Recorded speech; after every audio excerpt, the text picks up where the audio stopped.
आज संपूर्ण देशवासियों को सोम प्रदोष बहुत बहुत बधाई हो। अगर कोई प्रदोष के दिन प्रदोष काल में 2 स्थानों पर दीप जला देता है तो वो दीप केवल 2 स्थान का नहीं रहता, पंच देव शिव पंचायत उनके दीप का भी निर्णय करते हैं। एक दीप है भगवान शंकर के मंदिर में और दूसरा दीप है अपने घर के दरवाजे पर सीधे हाथ की ओर जलाने। ये प्रदोष के इन दीपों का भी निर्णय कोई दूसरा नहीं करता। इन दीपों का भी निर्णय अगर कोई करता है तो भगवान शंकर की जो पंचायत है शिव पंचायत, भगवान शिव की जो शिव पंचायत है वो निर्णय करती है, वो निर्णय देती। प्रदोष काल के समय पर भगवान शंकर का पूजन किया है, जिसने प्रदोष काल के समय पर शंकर का स्मरण किया है, जिसने प्रदोष काल के समय पर भगवान शिव के मंदिर में दीप प्रज्वलित करा है, जिसने प्रदोष काल के समय पर भगवान शंकर के मूल मंत्र नमः शिवाय, ओम नमः शिवाय या श्री शिवाय नमस्तुभ्यम का जाप किया है, या प्रदोष काल के समय पर शिव की कथा का रसपान किया है, उसकी जिंदगी में मेरा भोले बाबा शिव पंचायत क्या क्या देगी ये तो दिल्ली वाले बाद में मालूम करेंगे कि उनको क्या मिलेगा। जब कोई कह दे कि तुम्हारी जिंदगी में दुख ही दुख है, जब कोई कह दे तुम्हारे जीवन में कष्ट ही कष्ट है, तब एक काम चालू करो, शिव की आराधना।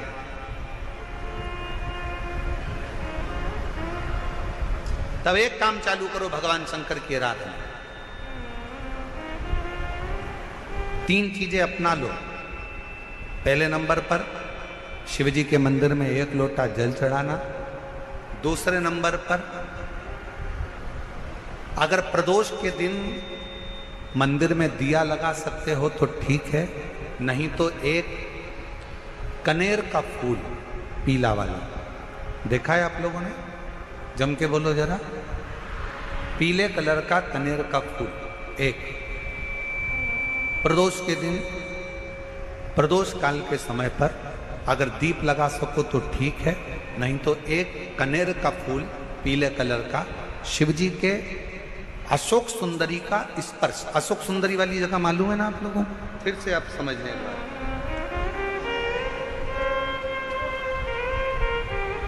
ये शिवलिंग, जलाधारी, ये चरण,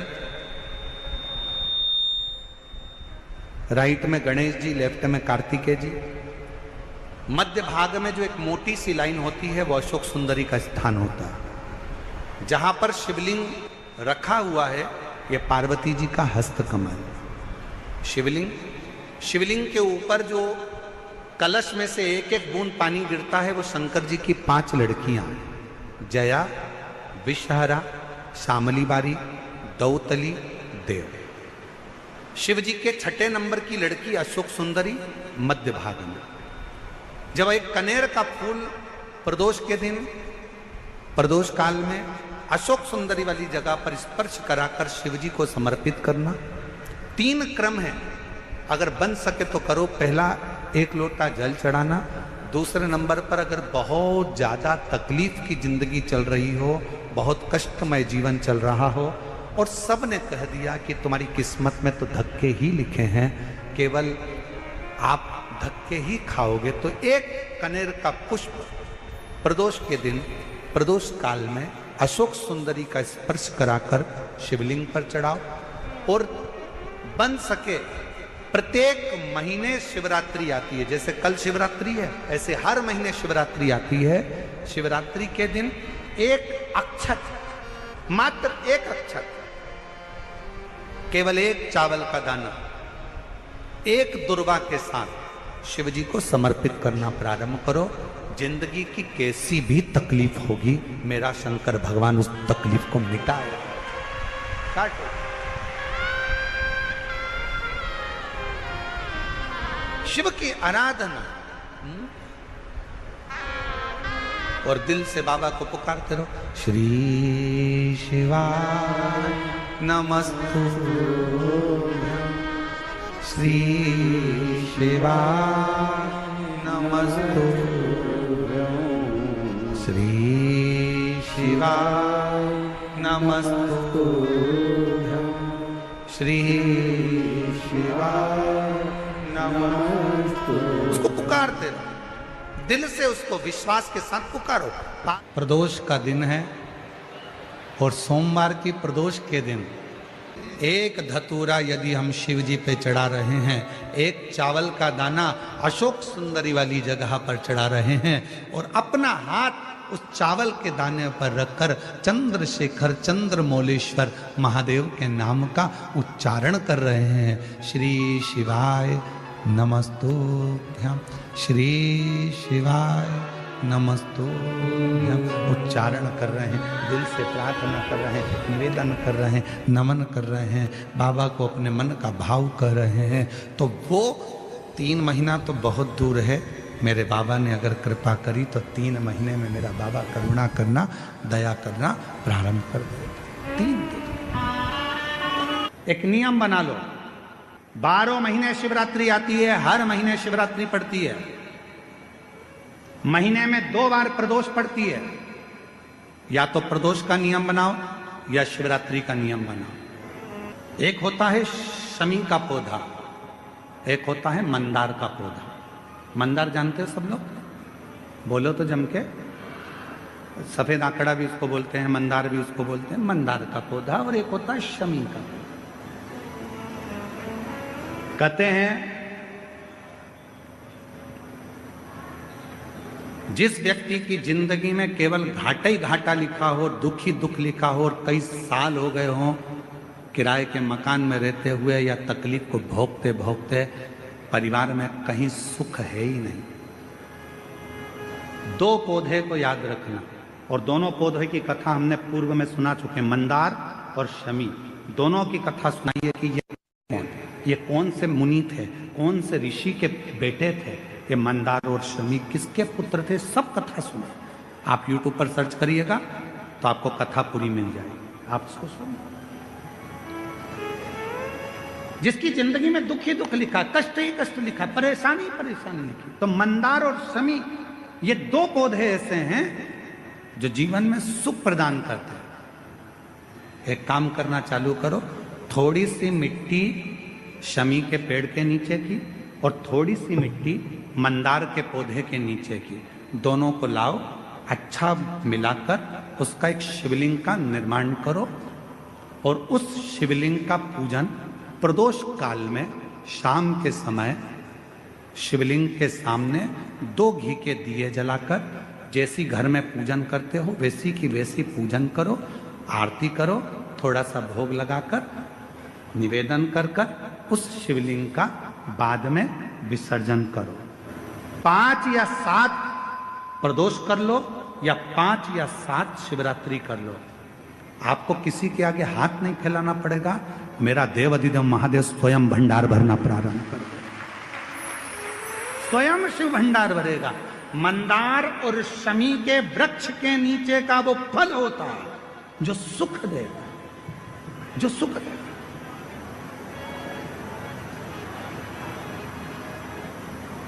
जो हमें आनंद प्रदान करता है।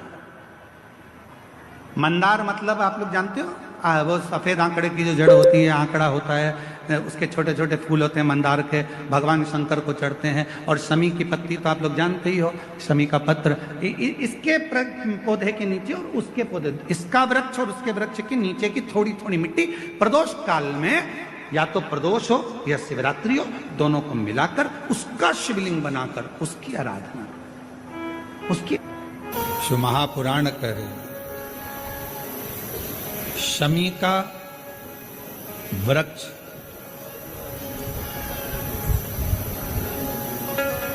हमारे शरीर में जो रोग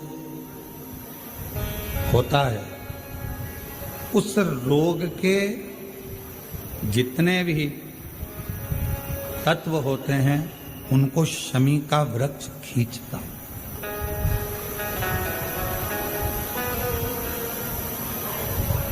कल एक बहन ने प्रश्न किया कि गुरुजी,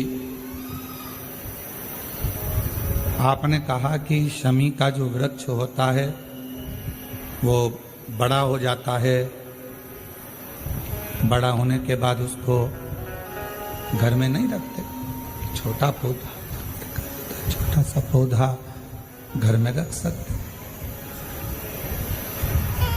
और वो छोटा सा जो पौधा है उसको तो हम घर में रख सकते हैं, पर वृक्ष, शमी का वृक्ष जितना बड़ा होता चले जाता है तो उसको घर से अपन रखते नहीं, उसको फिर कहीं बगीचे में या कहीं एकांत में या जहां उसकी जरूरत है वहां उसको लगा दिया जाए। गणेश पुराण में एक बात आती है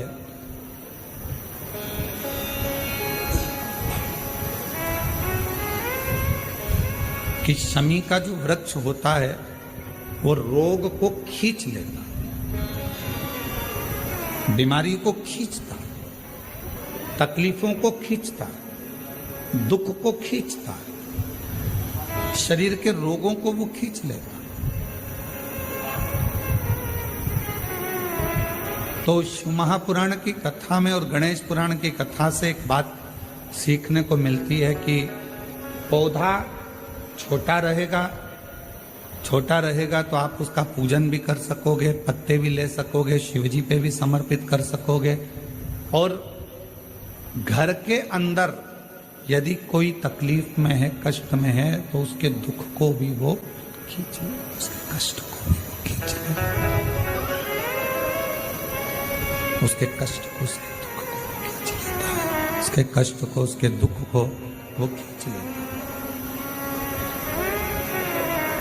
पर जैसे ही शमी का पौधा बड़ा हुआ, शमी का वृक्ष बड़ा हुआ, और उस वृक्ष के इर्द गिर्द से अगर निकल कर जा रहा है, शमी के उस वृक्ष के आसपास से, इर्द गिर्द से अगर कोई निकल कर जा रहा है, तो उसके भी रोग को वो खींचता, उसके भी रोग को वो खींचता।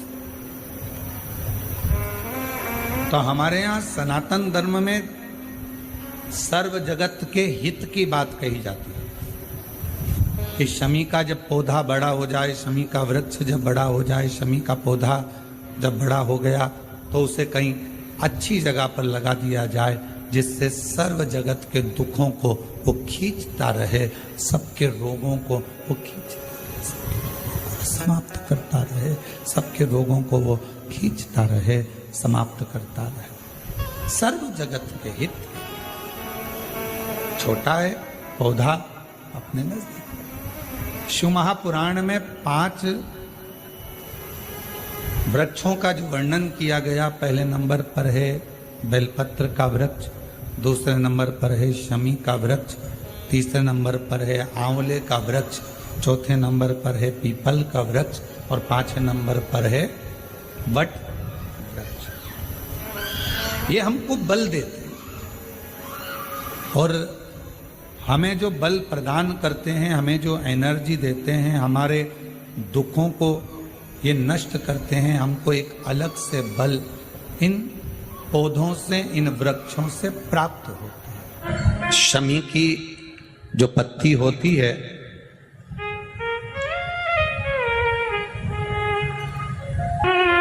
शमी की जो पत्ती होती है,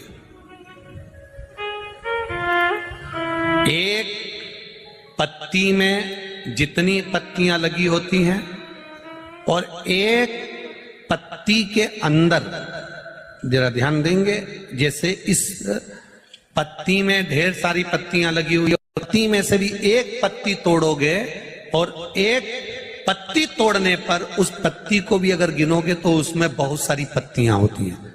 आज प्रयास करना, अगर कहीं आपको शमी की पत्ती मिले तो जैसे ये पत्ती, इस पत्ती को तोड़ा गया, इस पत्ती में से एक पत्ती निकाली गई और एक पत्ती निकालकर आप धीरे से रखना, उसमें भी बारीक बारीक बारीक बारीक बारीक बारीक बहुत सारी पत्तियां नजर आती हैं। शिव महापुराण की कथा कहती है जो सोमवार की अष्टमी हो या प्रदोष का व्रत हो या 12 महीने की शिवरात्रि हो या किसी भी दिन प्रदोष काल के अंतर्गत शंकर भगवान को एक शमी का पत्ता कोई भूलवश भी समर्पित कर देता है तो जितनी एक पत्ती में पत्तियां होती है और उस पत्ती के अंदर भी एक पत्ती को तोड़ने के बाद जितनी पत्तियां होती है उतने जन्म मृत्यु लोक में मनुष्य के नहीं होते। 84 लाख योनियों में से वो योनियां कट जाती हैं और देव योनि प्राप्त हो जाए। एक शमी पत्र की इतनी महत्वता है। शमी का जो पत्ता होता है, ध्यान से सुनिएगा,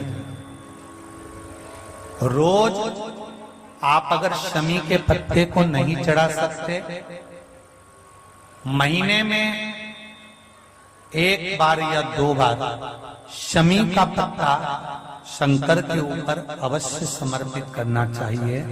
क्यों? शरीर में अगर कोई बड़ी बीमारी आने वाली होती है तो बाबा उस विष को समाप्त कर देते हैं, मात्र शमी का पत्ता समर्पित कर देते हैं।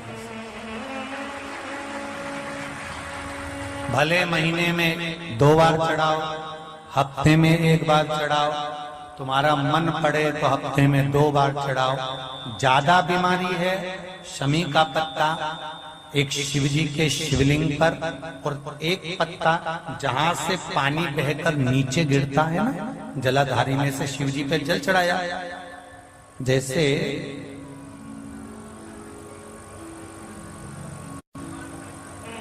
ये शिवलिंग, इस पर जल चढ़ाया तो ये पानी बहकर नीचे आता है, तो जहां गिरता है एक पत्ता शिवलिंग के ऊपर और एक पत्ता जहां से जल नीचे गिरता है वहां।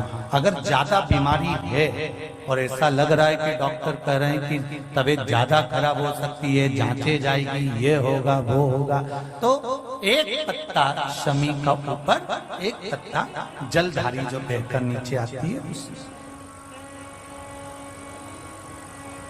पर चढ़ाना। शमी का पत्र रोग मुक्ति के लिए